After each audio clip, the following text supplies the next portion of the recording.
Hey everyone, Pastor George here, and I'm here for our Tuesday Theolog, and I thought I'd bring back a classic. I thought we would do some Monday memes, although obviously it's not a Monday, it's a Tuesday, but that's beside the point. And the one I have for us today actually is going to segue into kind of another topic that I just find really interesting, and maybe you guys have heard of it before, but you don't know. So anyway, here's the meme. Obviously, the picture is of Moses, right, breaking the Ten Commandments. We haven't gotten to this part in our Exodus Bible study yet, but we will eventually. Um, anyway, I'm sure many of you have seen or heard this, seen the movie The Ten Commandments or heard the story before where Moses sees them worshiping the golden calf and he breaks the Ten Commandments, or he breaks the law. Actually, it's more than actually just the Ten Commandments. We usually think it's just the Ten Commandments because of the movie, but it's actually the whole book of the law. And he breaks it, and then he has to get another one, right? But so this is making fun of that, right? Moses, not willing to suffer an inferior translation, broke the tablets so God could write them in the KJV. And so first, let's talk about the King James Version. So the King James Version is probably the most well-known translation of the Bible in English, at least now, right? It has a tremendous amount of power in terms of how it's affected language and all sorts of things. Chances are that the way that you do Psalm 23, the way that you recite the Ten Commandments probably come from the King James Version, right? The fact that you say "Thou shalt not" is a old English, not old English, but early modern English, which is what the King James Version is written in, way of saying, you know, that you shouldn't do this, right? So modern translations will be like "you shall not" or something, right? We don't say "thou" anymore.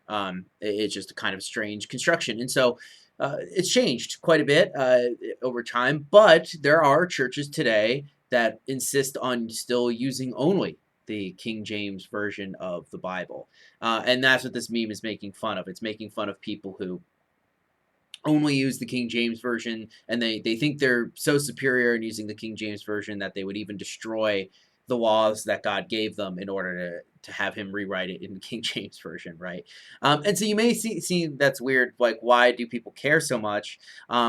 Well, it's a belief that modern translations are corrupted or reflect a corrupt belief because the King James version used different sources for its translation. So as you know, today scholars, when they translate things, will take the oldest documents that we have from the ancient world and translate it into English, right? That's what we do with Hebrew when it comes to the Dead Sea Scrolls or Greek texts of the Gospels or the letters of Paul, stuff like that, right? We try and find the oldest ones. They compare all of the letters to find, similarities, differences, very few differences, but some differences do exist, and translate according to those differences, and in order to make the best translation. Well, the King James Version actually did exactly that. It just did it back in the 1600s. So the things that they had to work with were a lot less. They did use Greek, they used Hebrew, and they used Latin. Today, you would never use Latin really unless you really wanted to clarify something. And so it was a different world, right? It was 1600. So what are you going to do? Dig up things that you don't know exist. So it's interesting.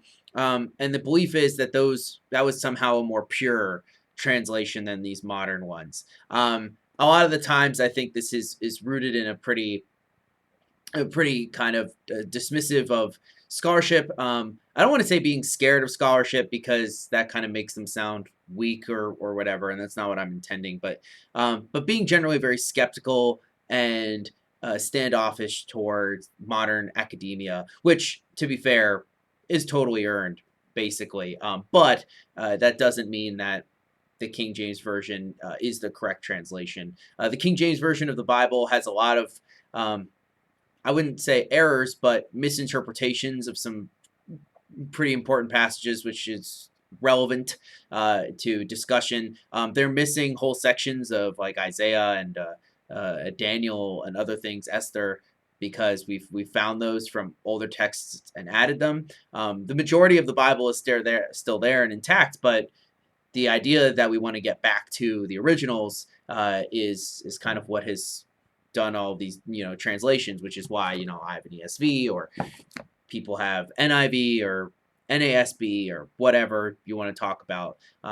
And so it's kind of like this want to return to this simplicity. But at the end of the day, the King James Version kind of has two things working against it. First is that it's it's not actually the best translation of the Bible anymore. It's missing parts of it. You know, translating things in ancient language that they didn't really have words for, or stuff like that. And two, part of it is that it's language is dated for modern English listeners, right? So I've had people, when I did prison ministry, only be able to use the King James Version because it's not under copyright, and so you can print as many as you want. So the Gideons will hand out King James versions to people. The problem with that is that people who aren't very educated can't read the King James Version and understand what's happening. This is the same with the same thing is true for kids. So like in youth group, I remember one of the kids was reading the King James Version, and after it I had to stop her and ask if she understood what she just read, and she said no. Right? So that's also the problem with the King James Version, is that it's just out of date English, and maybe when you're at a high school level, college level type reading, you can understand it, but like if you're not at that level, or you haven't been exposed to that stuff, it's difficult. It's hard to understand, and that's no one's fault. It's just how language changes. So King James Version, great, beautiful, but unfortunately outdated.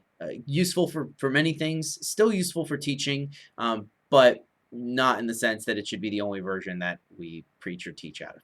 So hopefully you've learned a little bit something through this hilarious meme I've shared. I'll see you guys tomorrow for Bible study and Thursday for more Theologs. Peace out.